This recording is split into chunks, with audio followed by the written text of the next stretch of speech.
Good morning, good people. It's your man, Investing with Cam. Today is Sunday, March the 28th, 2026.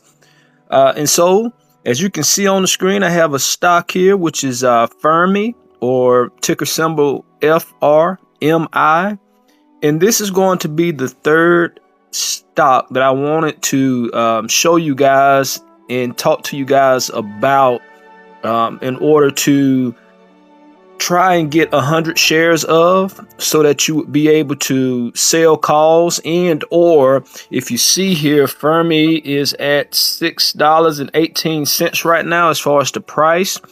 And so if you could possibly gather up, I would say roughly about $500 to $600, you could sell put options on Fermi as well in order to make premium or credit, and also be able to get these the shares of this stock at a lower price.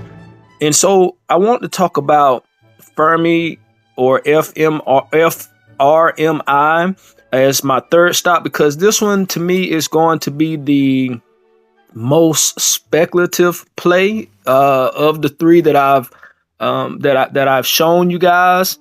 And so as far as Fermi has actually been on the market since October of last year. So it is a new stock, no doubt about that. And as you can see now, when it was listed last year, it was listed at $21, and it has done nothing but pretty much gone down over that time frame. And so that's why I say this is most definitely going to be a speculative, or the most speculative play of the three. And it's been as high as $32. And I'm not saying that it can't go back up to that price point. It is most definitely a new stock, only being on the market once again, or for not even a full year yet. So it has plenty of time to grow. And so about Fermi is going to be a stock or a company that's based around that AI infrastructure, kind of like the other two that I've shown as well. And the reason why I'm focusing on these AI infrastructures, even though a lot of people and a lot of communities don't like the idea of having these centers in their communities because of the possibility of pollution and or their electricity bills going up over time. But it's something that's going to happen, sadly, no matter how much we want to try and fight against it, just like a lot of other things in society that we fight against, and it still ends up happening. And AI is this new wave or new trend that is not going to go anywhere anytime soon.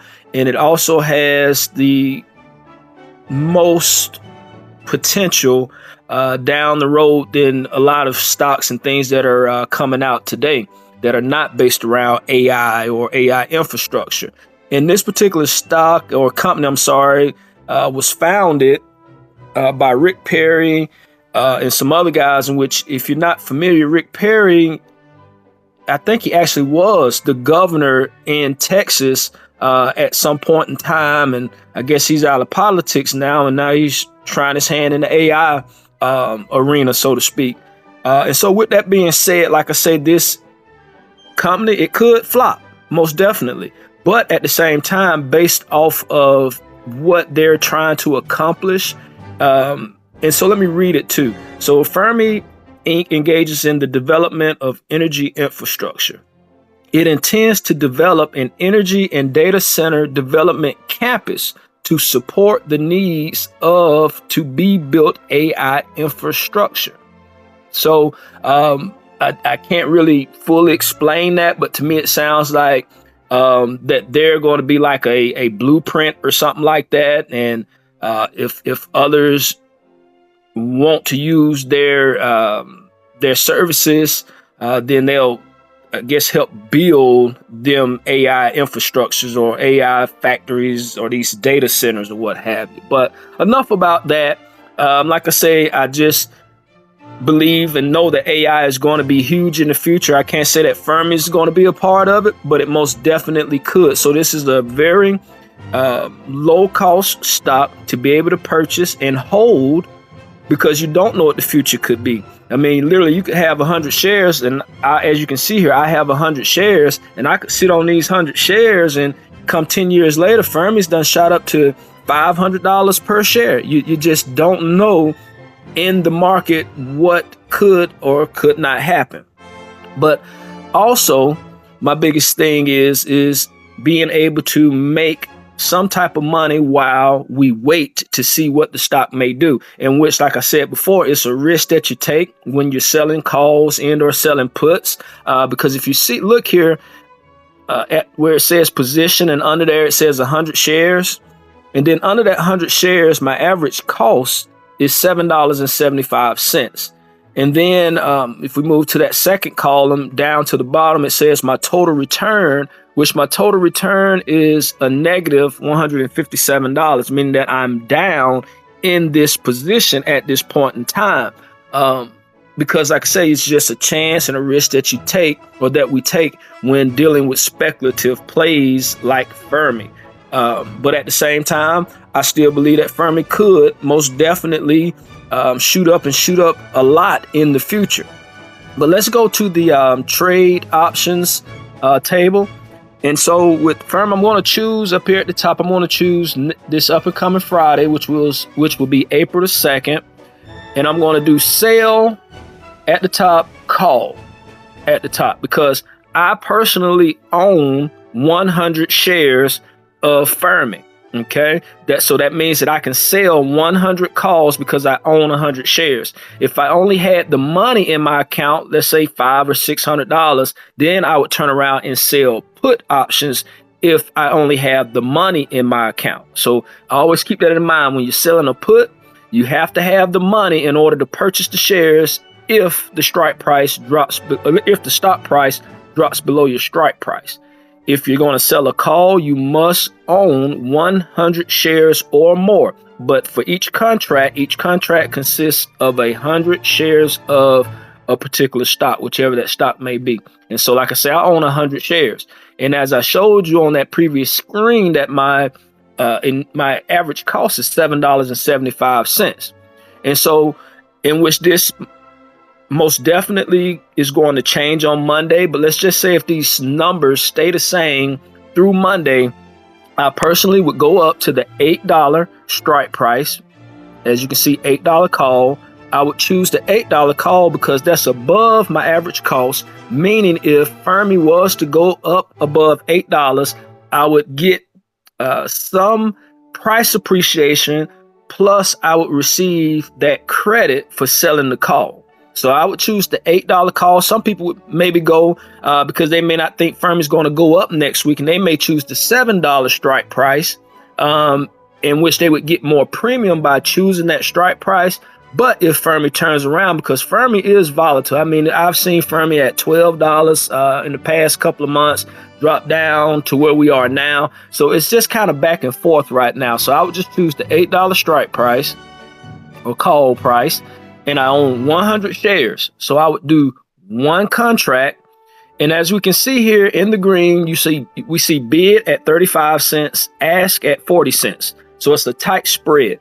So we would have to go with the 35 cents because we more than likely would not get filled at the 40 cents limit price. And so I would choose the 35-cent limit price. And then we go down here, as we can see, the estimated credit that I would receive for selling this call option would be $34.96. So roughly about $35 is what I would receive in profit for selling this call, in which it's not a whole lot of money, no, but it's still $35 that I didn't have before. Meaning that if I need gas in my car, I could take that $35 and put gas in my car. I could use that $35 and get lunch for a day or two, you see? But what I'm doing is I'm trying my best to take that credit that I receive and reinvest it back into the market and buy other stocks in the process, and continue that process so that I can keep my 9-to-5 money and pay my bills and things, and I can let the market or my account work for itself, you know. And so that's what I'm doing. I want to show you guys that because I said I had 3 different stocks, and so Fermi is that third stock that I wanted to talk to you guys and show you guys, because even at that $6 stock price, Fermi has a lot of volatility. And with that being said, implied volatility, I should say, and the premium is still decent. I mean, if the stock price is at $6 and I'm able to go up $2 above the strike price and still receive $35, that is showing that you can get some really good premium off of Fermi. And once again, the more shares that one may own, the more contracts you could sell. If you had 300 shares, you would be able to sell 3 contracts. And look how quickly you go from making $34, $35 to making $105, you know, by constantly investing, reinvesting, in which I could take all of the premium or credit that I receive and just put it back into Fermi so I could build my Fermi position up so that I could sell these calls or sell these options and receive more premium in the process, and turn around and be able to invest more money into my other long-term plays each and every week, in which I'm trying to get to that point. But right now, because of the premium that I'm getting and the situation that I'm in, if I only get $35, $40, I'm not going to buy any more Fermi. I'm going to take that and I'm going to go and I'm going to split it up between the 5 long-term plays that I have in my brokerage account, in which those 5 long-term holds that I have, one is NVIDIA. The other is another one is going to be QQQI, which QQQI is an ETF that pays an extremely good distribution every month. So that's one. I also have Exxon, so I have an energy stock. I have Apple, which is another one of those long-term plays. And then my 5th one, what was that 5th one that I have, is Coca-Cola. And so I have Coca-Cola in there as well, in which I may build up more positions, but for me, those 5 positions are just fine. They're not really overlapping one another or anything like that. And those companies have and they are proven at this point in time. And then, like I say, anything could happen with the market, but I'm making sure that I take what I get and I reinvest it. So like I mentioned, 5 stocks. So if I only get that $34 in premium, that leaves me with roughly about a little over, let's say $6.50 that I would be able to put into each one of those stocks for the week, which is not a lot. Most definitely it isn't, but it's something. And I say that because if you're not investing at all, you can't talk negatively about someone that's not investing as much money into a brokerage account, because at least that person is going to have something in the future, in opposed to having nothing to fall back on if you're not investing at all. And like I said, this is just going to be more likely for this week. There's been other weeks where I was able to invest $20, $25 in each one of those. So it's not like every week I'm only putting $6 or $7. Some weeks it's 10, some weeks it may be 30. It just all depends on the way the market is moving and the type of credit that I'm able to receive when I'm selling my puts or selling my call options. And so this is not the only play that I have. There was another stock that I'm selling options on, which I don't recommend people using this particular one, just because it's one of those, what do they call them? It's called Aldera. And so it's one of those clinical type where they do different studies and stuff like that in reference to medicine or health and stuff. And so those stocks can be fly by night. But at the same time, I am down because I have 300 shares of that particular stock, but I'm not down greatly to the point where I could just sell, take the little money or take that $40 loss, and then turn around and I could sell some puts on Fermi if I really wanted to get some additional premium, so that I can, once again, invest more money into my long-term plays. But I just want to talk to you guys, show you guys this, let you guys know that it's not impossible to start investing and to build up your investment account. I also want to show you, because What I haven't shown is the type of premium that I have or credit that I have gotten over the past. I say it's roughly been, I started with Fermi on February the 6th, and my last credit that I received was on the 27th.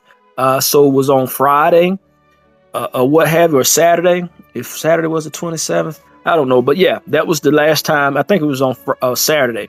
So here, if you see, that was the first put option that I sold on Fermi. And so at that time, Fermi was at a higher price. And so I sold a $9 put. So Fermi was over $9 at that point in time. And I received $55 in credit for selling that. For selling that $9 put.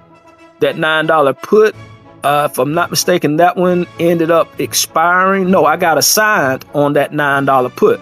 And so if you see here, it says put assignment, $9. And so that means that I had to buy those 900 shares. That's where that negative 900 comes from. So then once I was assigned, I turned around because Fermi started going down.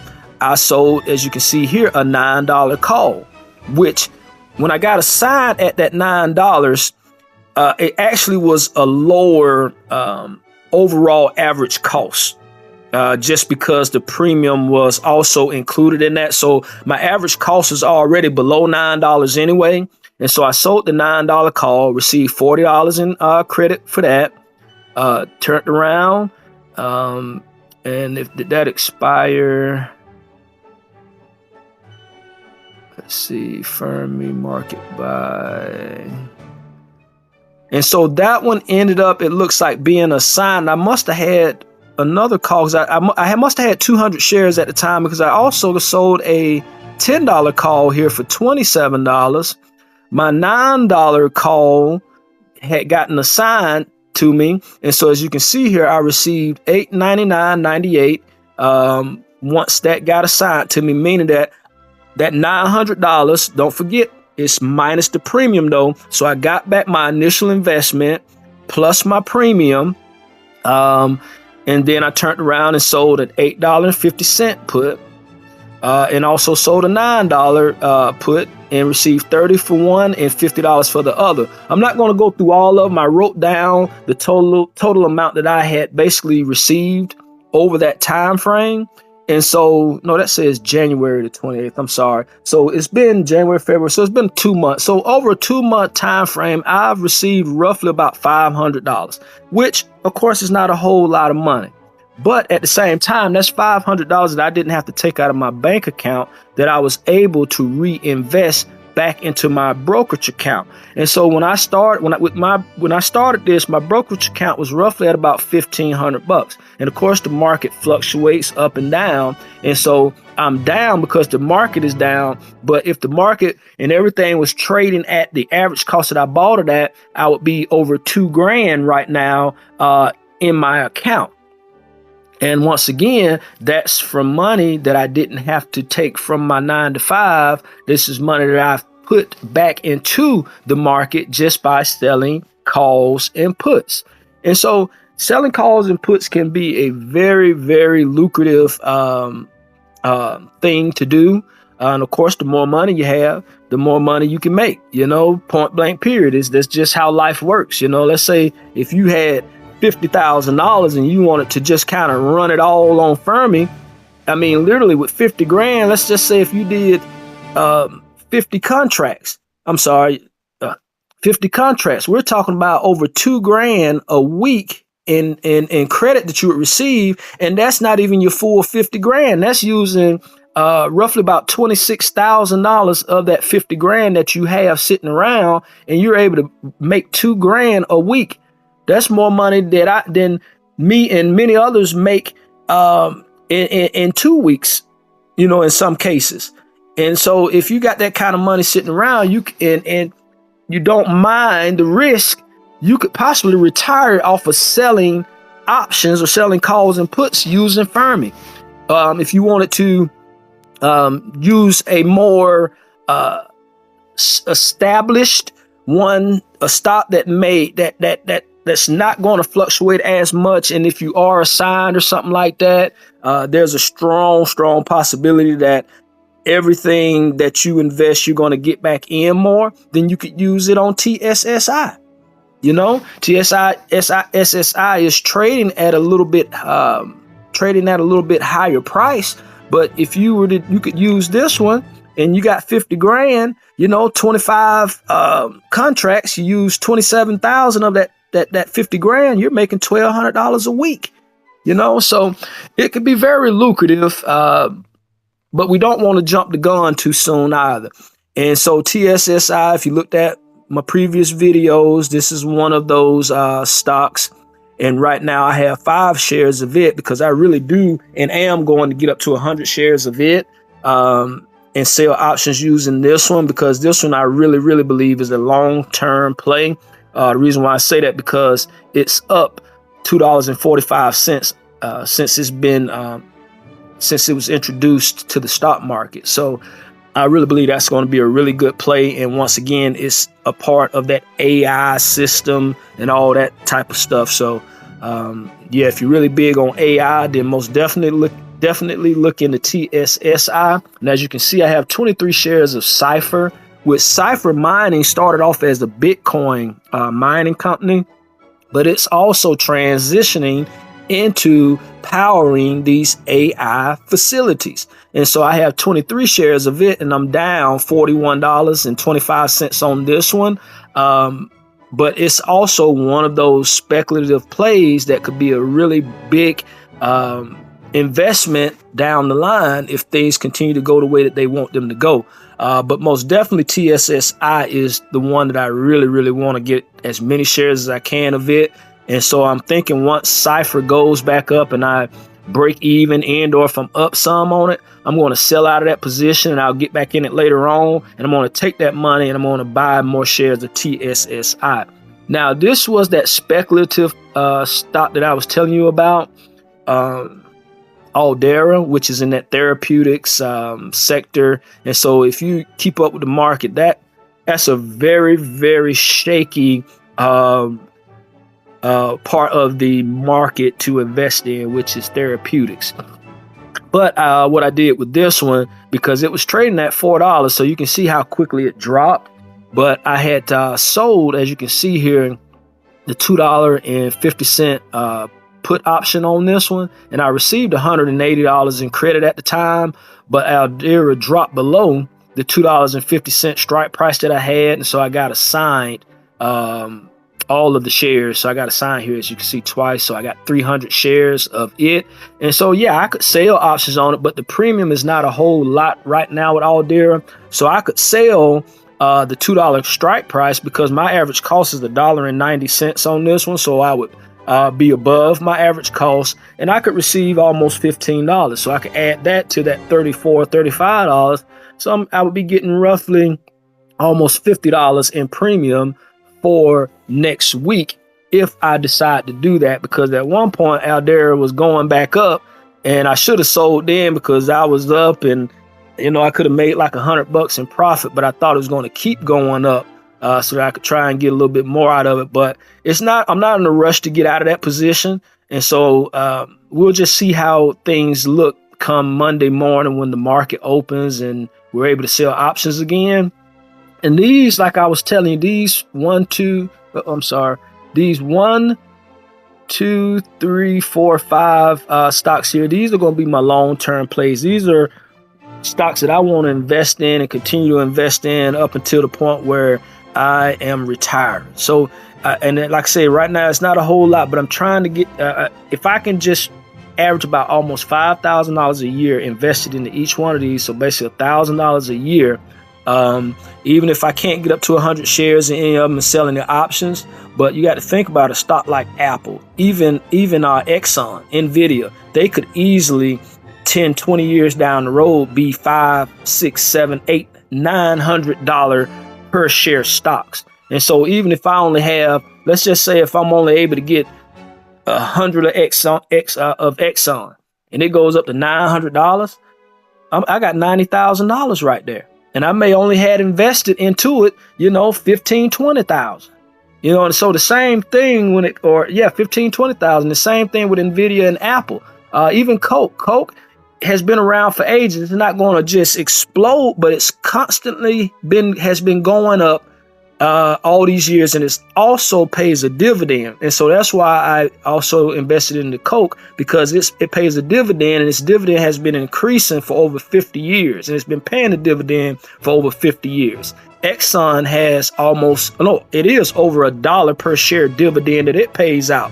And so that's why I invested in Exxon, not just because of the dividend though, but because of the actual growth that it has shown and the growth that it's going to have in the future.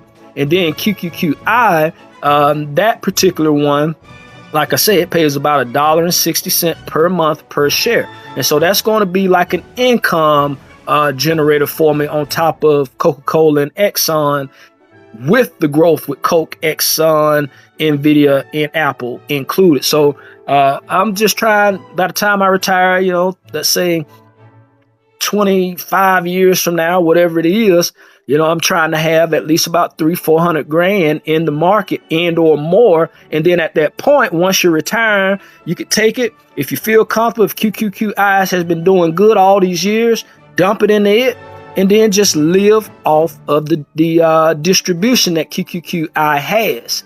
But we have to have some growth in the meantime, and so that's why I have Apple, Nvidia, Exxon, and Coca-Cola, and I'm not just dumping all of my money into QQQI right now.